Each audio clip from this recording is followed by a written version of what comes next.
Hey everyone, it's Coach Markins here with mygunners. Today we're diving into injury prevention and recovery for soccer players. So injury recovery. Whether you're a seasoned pro or just starting out, these tips will definitely help you stay on the field and perform at your best.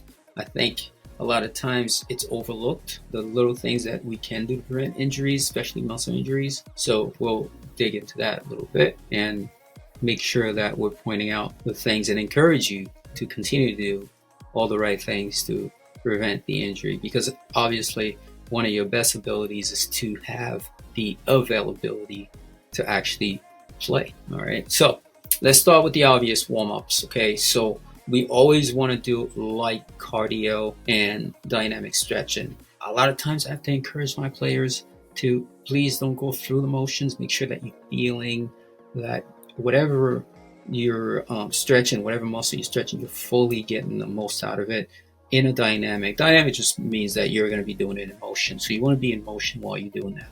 Okay, so that's before training. After training, we definitely want to make sure that we cool down. That could be a little bit more static, a little bit less movement, because you're just cooling down anyway. But having done it beforehand properly certainly prepares your muscles and it reduces the soreness. And then it definitely helps you recover a lot better. All those things, as I would say, we take it for granted, but I'm here. I can guarantee you, if you don't do it, it would certainly start to cost you a lot. I remember one of my daughters. It was a freshman year in high school. Long story short, she said, Dad, my lower back is killing me. Said, well, are you stretching before and after? She goes, no, we really don't do that. And so, first of all, I encouraged her to go ahead and continue to do it on your own. And secondly, we started to stretch in regularly after her training and focusing more on her hamstring because it was really tight. So a lot of times you have a tight lower back and your hamstring's super tight because it's pulling those muscles. So anyway, the point is, once she got back to doing it, she forgot it was even an issue. So small things, big difference, right? Alrighty. So the second thing is always have the proper footwear. Your cleats, they need to fit properly. I know a lot of kids love to have these shoes that look great, but I sit there and I think, like, that's like wearing like fancy heel shoes, trying to play a soccer game. They're not comfortable. They're not good. The primary thing with your footwear is that it must fit like a glove. But you must forget it's on your feet. You must be super comfortable. Okay, how they look doesn't really matter. My old coach used to say, you want to look good, play better. Just put a pair of black shoes on that really fit well, and then you really want to look good, play better. Stop wearing those fancy shoes. So I understand looks are important. Believe me, I get it, but you get the point. All right. So if you're feeling, a lot of times you see players, oh my God, I got a blister. I can't even walk in these shoes. Well, why are you wearing that? So always make sure if they're torn or they're bothering you, get rid of them. You shouldn't have to break them in for that long. All right. The next part is a key, and we're always trying to implement this. It is strength and conditioning.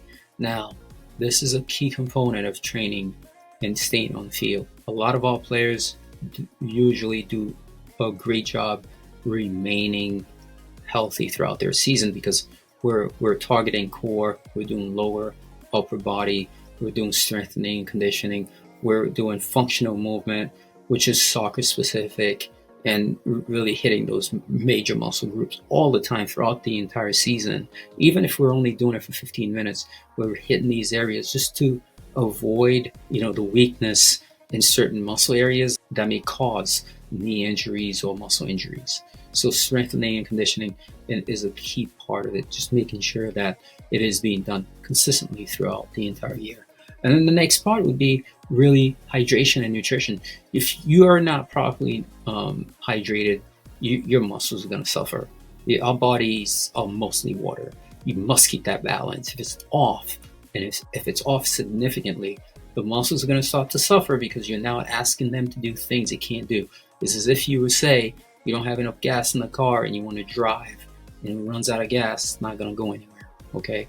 Of course, nutrition, which I don't want to get too specific about what type of nutrition to eat, nutrition to consume, but you want to have something balanced. Definitely, lean proteins, veggies, fruit, the hydration. Those things alone will get it done for you throughout the entire season. But just don't overlook it. Hydration and nutrition is definitely important. And if you can keep a little bit of a limit on sugary drinks and processed food, it's even better, because then your body doesn't have to work as hard to get rid of it. It takes your body a lot to get rid of those refined sugar stuff and processed food. Okay, it's not that you can't have them, it's just that you should definitely put a limit on them. Don't keep taking them in just because they taste good. Okay, lastly, rest. Make sure you sleep well enough. All right, get off your devices if it's getting late, probably 30 minutes before you're going to sleep, so you can really shut down and relax and hit the pillow, so that you can get to your deep sleep faster. Okay, if you need to relax in any way, some people like to use some foam to kind of like get some therapy to relax, roll around just to release the soreness and to kind of relax. Whatever it takes, use that to your advantage, and please shut off the devices about 30 minutes before you go to bed. Okay, it'll get you to your deep sleep, so that when you get up in the morning, you don't feel like, oh my God, I can't drag myself out of bed. But once your body's fully rested, you'll jump right out of bed. If that's not happening, go to sleep earlier and shut your devices down. Okay, that is pretty much it. I wanted to use those obvious tips to remind you. It's the little things, fundamentals always work. It's the little things that make a big difference. It's not some big aha thing. All right, so injury prevention and recovery, it's a great asset, because if you're successful staying healthy, then you can be on the field and learn more and play more. It's as simple as that. So professionals spend a lot of time recreating good habits. As youngsters, you should as well. Okay, so stay healthy, train hard, enjoy the game, and don't forget to subscribe for more tips and training videos. Until next time, keep kicking it around out there. I'll see you on the next one.